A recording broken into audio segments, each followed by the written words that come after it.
Welcome to Pieces for My Puzzle. I'm your host, Nikki Ship, and I'm excited to be sharing with you my life with a son on the spectrum. This podcast is for anyone who is looking for quick tips and perspective, but most of all, for hope and inspiration. So sit back, relax, and let's put the pieces together.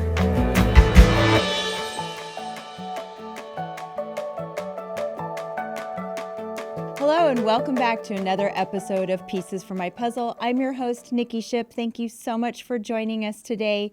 Last week we had the great pleasure of speaking with Miss Christina Pezza. If you did not get a chance to tune into that episode, please do. She's a wonderful children's author. I absolutely love her books. We had a great talk about how her social stories can help with talking about emotional connection with your kids.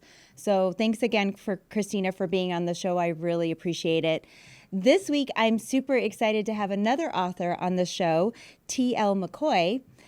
She is the author of a book called Delilah versus the Ghastly Grimm, inspired by her granddaughter who lives with Dravet Syndrome. She is on a heartfelt mission to bring disability representation to children's literature. Her magical middle-grade fantasy blends fast-paced adventure with emotional depth, inviting her readers of all abilities to see themselves as heroes. Through her passion for inclusive storytelling, she creates imaginative worlds that inspire connection, empathy, and empowerment. Please welcome T.L. McCoy to the show today. Thank you so much for being here. Thank you for having me and for those beautiful words. Thank you. Well, I know we spoke a while ago, but I've been so excited to have you on the show, and I always like doing these episodes with different types of books and the book series, the segment that we've been doing. But I have to say that your book has touched me very, very much, and I'm very much enjoying reading it right now with my son, which we'll get into that in just a little bit. But I would love for you to start by telling our listeners today a little bit about you and what inspired you to write Delilah versus the Ghastly Grimm. Sure. So you already gave me a great introduction. I don't know how I'm going to compare to that. But so what happened was I used to be a school director for kids with special needs. And then I left that job, and shortly after that, my grandchild was born, and she was diagnosed with Dravet Syndrome, which is a catastrophic seizure disorder. Well, it can be a catastrophic seizure disorder. Most people don't know what it is because it's pretty rare. It isn't quite like epilepsy the way most people think of it. Some of these kids have seizures that last 30, 40, 50 minutes or more. Very, very long seizures, which can be very damaging. And some of them have them multiple times a week, sometimes even multiple times a day. Wow. Some children with Dravet syndrome have significant developmental disabilities. Some won't be able to walk or talk or feed themselves. Others can. It kind of works like a spectrum. Like when you think of autism, it will work like a spectrum where you have kids who will be able to do certain things and kids who will not. Right. My Delilah, my grandchild, she can walk, she can talk. She's only 3, but she doesn't do things quite the way other people do them. Her vocabulary is there, but she can't articulate the way other kids her age can articulate. So we're working on that through therapy. And she goes to physical and occupational therapy and speech therapy too.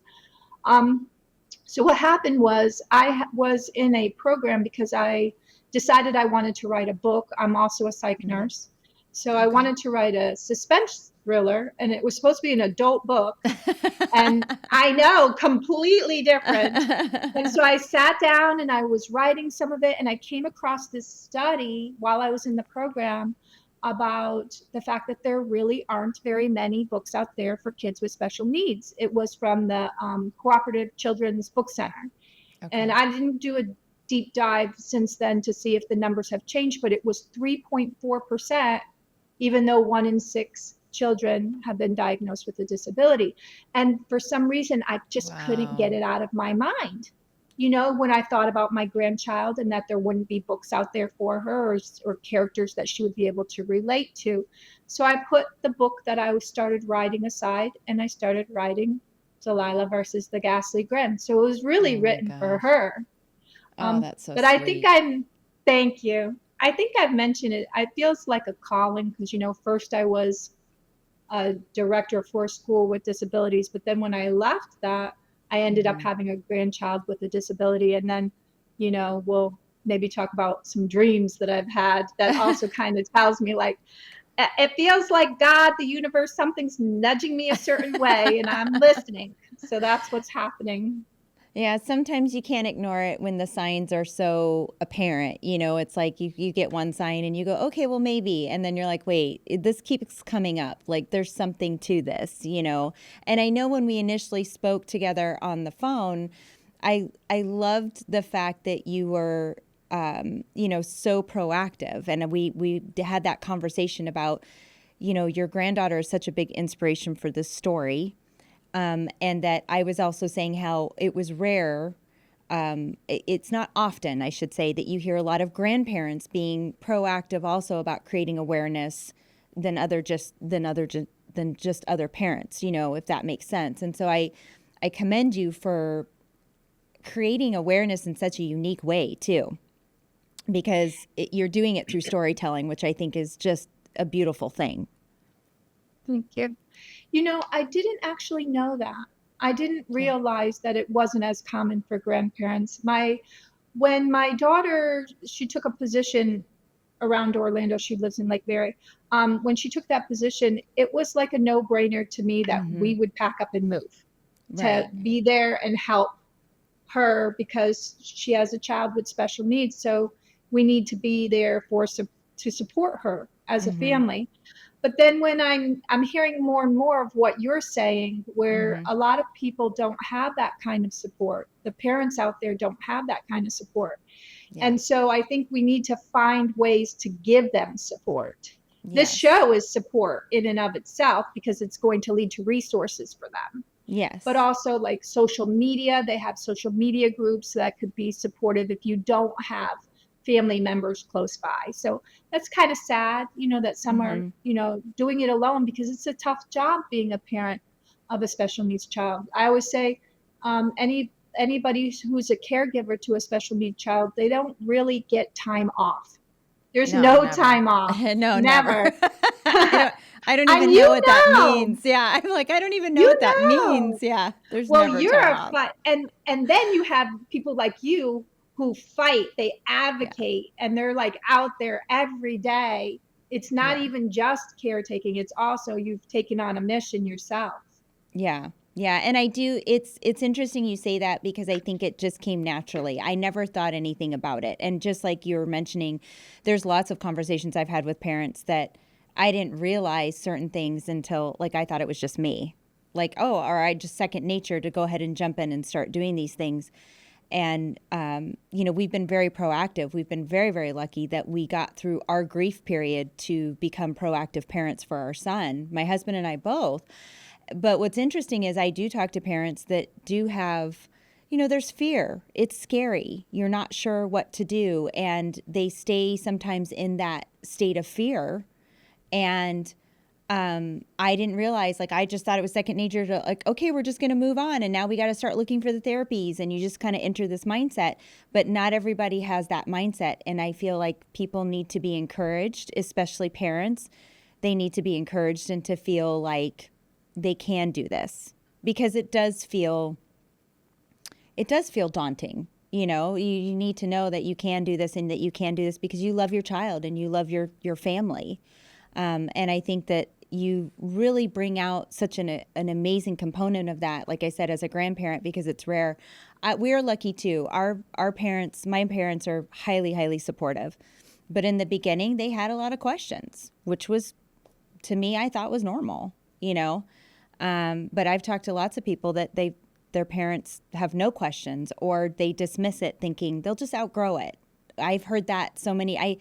If I had a dime for every time I heard, oh, they'll just outgrow it when they get older, and it's so, it's like, oh gosh, I would be rich beyond recognition if I had a dime for every time somebody said that to me. But you said that giving children a hero that they can see in themselves is a big motivation for writing this book. And I can definitely see it. Like I said, Drayson and I are reading the book together right now. So how does Delilah reflect the strengths and challenges of kids living with disabilities? So one of the things that I wanted to be careful about, because I think why there's part of the reason there's a problem with inclusion is that a lot of the books that do get produced are designed to kind of cure the disability Yeah. or Or make it lessen go it. And away or yeah, dissipate. Mm-hmm. yeah, Yeah. yes, or they're overly educational. So kids, they're meant to teach, which I'm not opposed to teaching, but you also can't preach, because when you start to preach, you lose people. They don't really like that. Right. So the way I wanted to produce this hero is through authenticity. So I wanted to create this character that this is who she is. This is what she lives with on a daily basis. She Mm-hmm. has to take meds. She can't participate in things that she may want to participate in because, like for my grandchild, if she gets overheated, she's more likely to have a stroke, not a stroke, a seizure.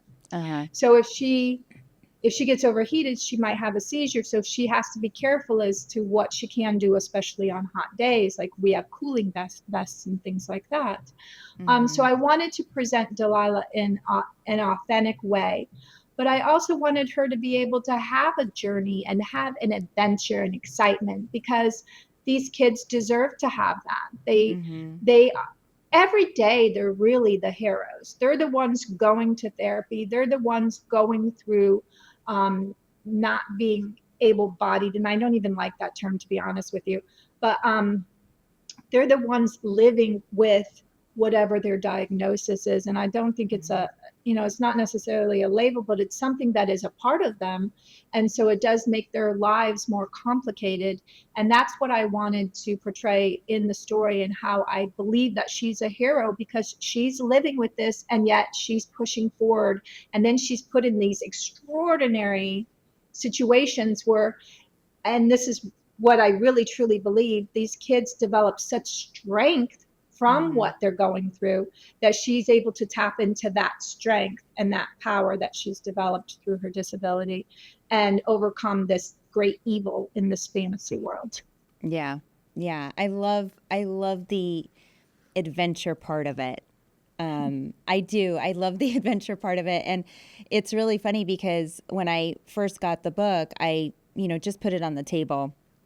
And for those of you guys listening and not watching, the cover is so cute, by the way. Like, I love this cover. For those of you watching today, the cover, it's so cute. It looks just very mysterious, almost like, Halloweenish, kind of like there's A going to little be this. bit. Yeah. But I love that. And I think the reason why my son gravitated by the cover of the book was because he loves Halloween. He loves, kind of, Harry Potter and Star Wars and all of these things. And that's kind of what, seeing this, he was like, well, what is she holding in her hand? And she's got this light, this, for those of you guys listening, looks like she's holding a ball of like light or fire coming from her hand. And so I said, I don't know, we should read it. And so he was like, okay. So we ended up getting interested in the book. And like I said, we've been reading it, a chapter every night. And I know in the story, and I don't want to give too much away, but in the ship in your story is named the Nord. Is that Correct. correct? Okay. So is there a special connection on the name and your granddaughter's diagnosis? So it was interesting because I finished writing the book and it went through its edits, and it went through a lot of edits. And it was actually edited by two different editors, even, where one was a writer and award-winning author, and the other one was the editor of The Hunger Games. She edited that Oh, book. wow. Yeah. That's So amazing. yeah, I was very lucky to have both of them on the team to do that. So it went through the edits, and then I continued to edit it myself, because I really wanted it to be a certain way before I released it. And it was completely done, ready to be uploaded, when I was doing more research, and I came across this organization called the Nord, and it's for rare diseases, rare disorders. And Mm-hmm. it's the National Organization for Rare Disorders, I believe it is, or Uh-huh. diseases. And they actually assist people with disabilities. And I thought it was so strange because I named the boat in the book that she travels on, the Nord, and I had no clue that Oh this my gosh. organization even existed. So that's what I meant by I was getting nudged. It's another sign. Yeah, Yeah. I Yeah. dreamt that boat. Like that boat came from a dream, The name of it in the dream was the Nord. I put it in the book. A year later, I learned there's an organization called the Nord Oh my that helps with gosh. disabilities. So I was like, this is really a mission. Like, now I I'm just going know. to accept it. Yeah, you're like, done deal. This is it. Yep, Yeah. I got your message. Yeah. Yeah, you're like, I hear you loud and clear. That is Exactly. amazing. I thought that was fascinating. So I wanted to mention that. I know that we earlier right now you just mentioned that 3.4% of children's books feature, a disabled protagonist in their book. And I just it's so interesting that you brought that to light because that's something I've never really thought of. So how did that statistic basically drive your mission? Like, I just feel like you said, like, it was just another sign, right? But 3.4% is so low. Exactly. It made me mad. Yeah. That's exactly what happened. I was like, this is unacceptable. Yeah. Nothing like a little rage to, fuel that project. You were talking about like other parents and stuff and how they have the fear. And Yeah. it really did bring to mind kind of playing off this, that one thing that I think a lot of the parents, they get called, they're afraid to be viewed as a Karen. And Yes. I say, when it comes to your kid, be the Karen. Yeah. When it Yeah. comes to your grandchild, be the Karen, because you're advocating for them. And Yeah. there are people who will be like, oh, they'll be fine. They'll grow out of it, like you Yeah. said.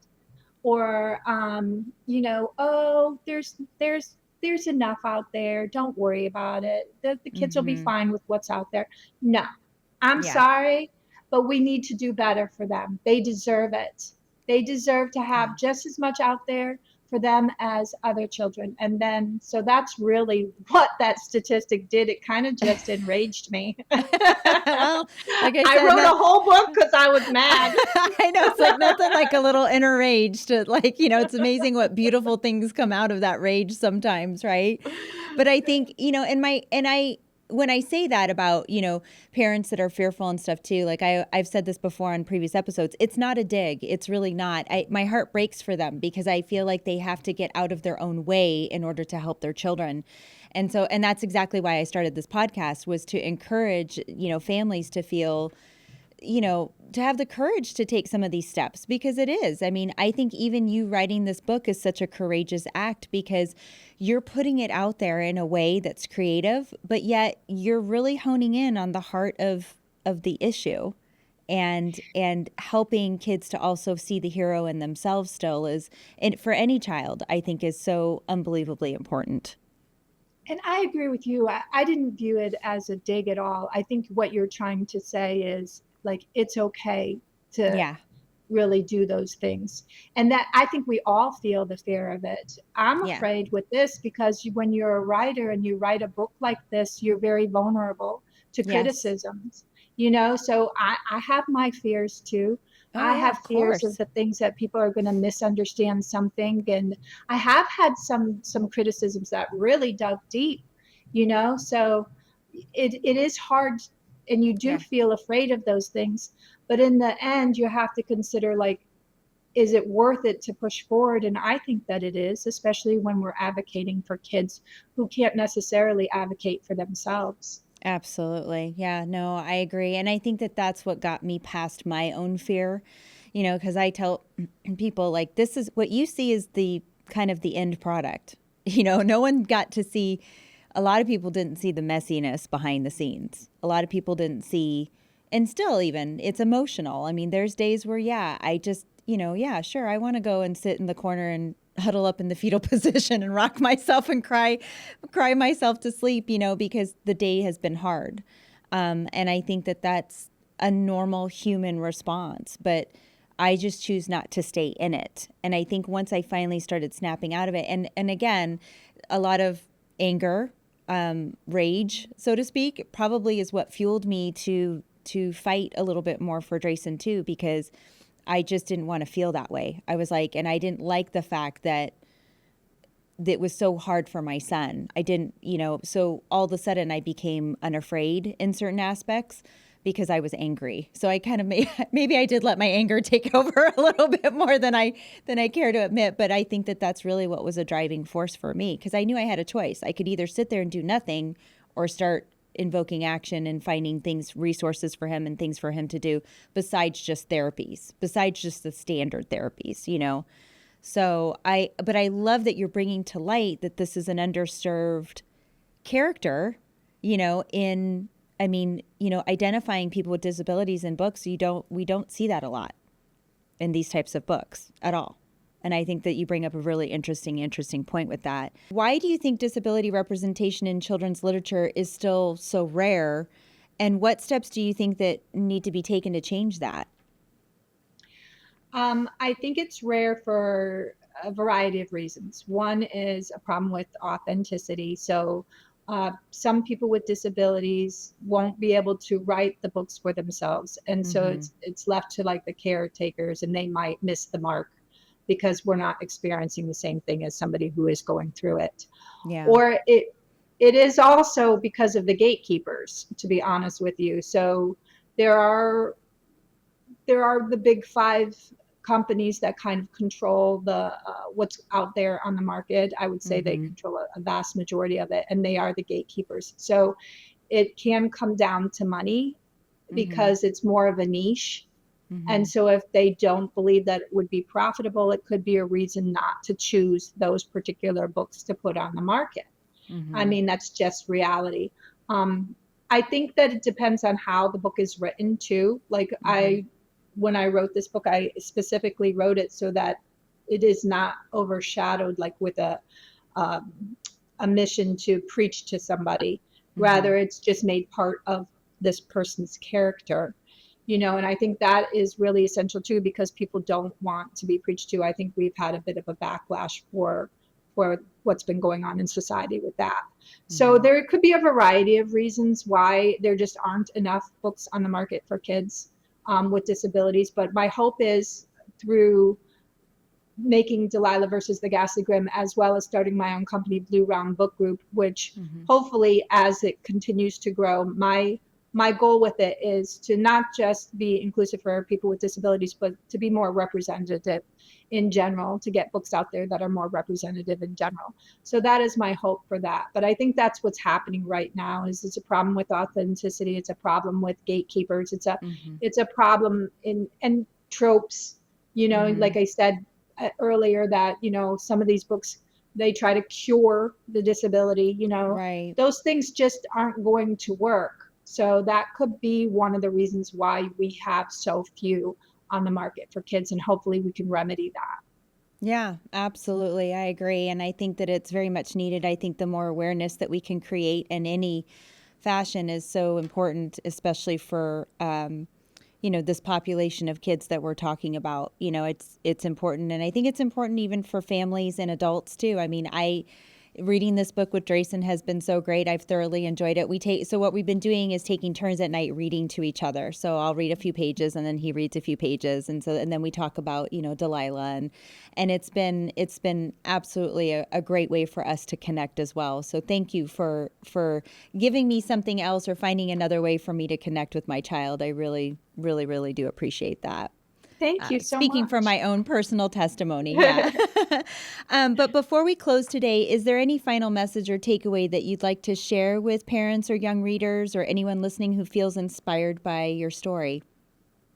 Well, I hope that what you take from this show, this podcast, and the book is that, you know, try to spread awareness, try to empower kids who have disabilities. And you talked quite a bit about, you know, the struggles some people have with the fear that goes along with it. You know, there are ways to overcome that fear, and through groups and through outreach and interacting with people like our host here, we can overcome that fear and kind of come together as I view it like a family now. Like those who are experiencing the same thing are a part of my family. So hopefully that this will inspire you to go out and maybe write your own book so that there could be more inclusive books out there. You know, it can't just be mine. There has to be more out there. We need a lot of them. At 3.4%, we're going to need a lot of them. Yeah. So, yeah, right? Yeah. So try to take some inspiration, spread the word. And if you are feeling afraid and alone, know that there is support out there for you. And we would be happy. And you could reach out to me on my website, www.blueroundbookgroup.com. And I'm sure you can reach out for our host here, Pieces for My Puzzle, that she provides great information through her podcast. So that's what I would say for those who are experiencing family members who are caregivers of people who have disabilities, or even going through it yourselves. Yeah. You don't have to do it alone. Yeah, and just start. Yeah, no, just yeah, you start. just have to yeah, start. just gotta have to start. Yeah, no. Even it's a little bit a day. Yep. Some days it is only just a little bit a day. Some days it's very minor, but I always tell people, if you can just start, that's what matters. But I thank you so much for being on the show today. And I can't tell you how much I appreciate your conversation and your insights and your expertise. And I think that what you're doing is wonderful. And kudos to you for being a superstar of a grandmother, of a parent, and for supporting your family the way that you do. So thank you so much for being on the show today. Thank you for having me. Yeah, absolutely. It's been a wonderful time. I'm so grateful. Oh, thank you. Well, this concludes our episode for today. If you have questions, comments, or even a show topic that you would like to hear about, please feel free to send me an email at info@piecesformypuzzle.com. I'd love to hear from you. I'll also post all of these details about Delilah and the Ghastly Grimm and T.L. McCoy in the show notes as well, so that you can reach out to her.